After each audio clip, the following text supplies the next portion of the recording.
Hello friends, आनंद S के channel में आपका एक बार फिर स्वागत है। दोस्तों, मुझसे बहुत से लोगों ने कमेंट में ये प्रश्न किया है कि गुरुजी, मौत के बाद आखिर क्या होता है। जवाब लेकर आज मैं आपके सामने हाजिर हूँ। क्या होता है मरने के बाद।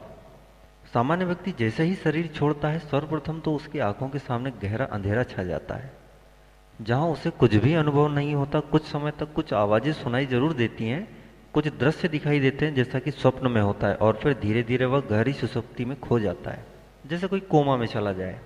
गहरी सुसुप्तों में कुछ लोग अनंत काल के लिए खो जाते हैं, तो कुछ इस अवस्था में ही किसी दूसरे गर्भ में जन्म ले लेते हैं। प्रकृति उनके भाव, विचार और जागरण की अवस्था अनुसार गर्भ उपलब्ध करा देती है। जिसकी जैसी योग्यता वैसा गर्भ, या जिसकी जैसी गति वैसी सुगति या दुर्गति। गति का संबंध मति से होता है, सुमति तो सुगति।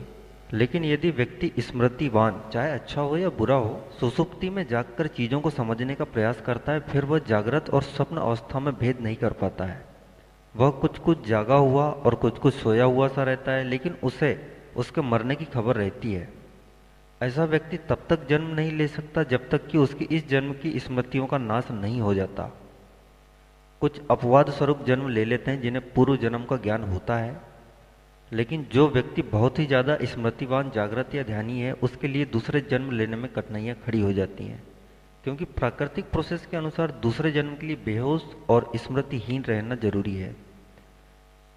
इनमें से कुछ लोग जो सिर्फ स्मृतिवान हैं, वे भूत, प्रेत या पितर योनि में रहते हैं, और जो जागृत हैं वे कुछ काल तक अच्छे गर्भ की तलाश का इंतजार करते हैं। लेकिन जो ध्यानी है या जिन्होंने गहरा ध्यान किया है, वे अपनी इच्छा अनुसार कहीं भी और कभी भी जन्म लेने के लिए स्वतंत्र हैं। यह प्राथमिक तौर पर किए गए 3 तरह के विभाजन हैं, जिनका वेदों में भी उल्लेख मिलता है। जब हम गति की बात करते हैं तो 3 तरह की गति होती है: सामान्य गति, सद्गति और दुर्गति। तामसिक प्रवृत्ति व कर्म में दुर्गति ही प्राप्त होती, अर्थात इसकी कोई गारंटी नहीं कि व्यक्ति कब, कहाँ और किस योनि में जन्म ले। यह चेतना में डिमोशन जैसा है, लेकिन कभी कभी व्यक्ति की किस्मत भी काम कर जाती है। दोस्तों, ना तो यह शरीर तुम्हारा है और ना ही तुम इस शरीर के हो। यह शरीर 5 तत्वों से बना है: अग्नि, जल, वायु, पृथ्वी और आकाश। एक दिन यह शरीर इन्हीं 5 तत्वों में विलीन हो जाएगा।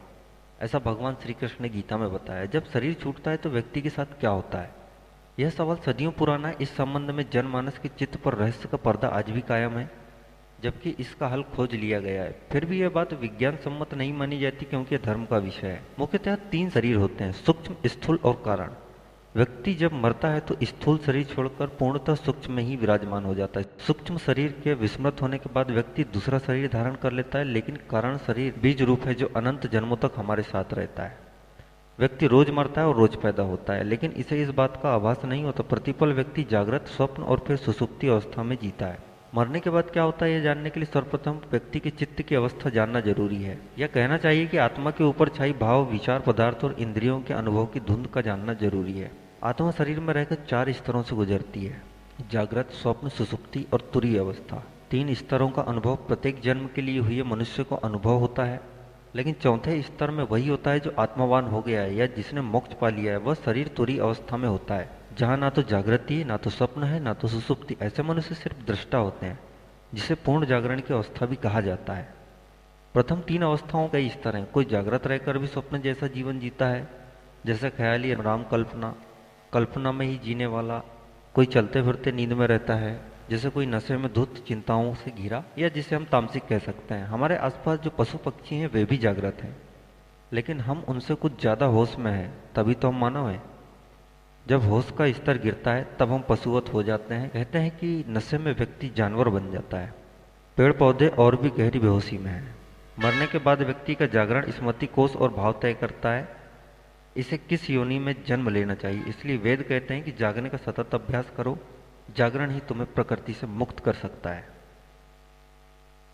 दोस्तों, अगर मेरा ये वीडियो पसंद आया हो तो जरूर लाइक करें और सब्सक्राइब करें।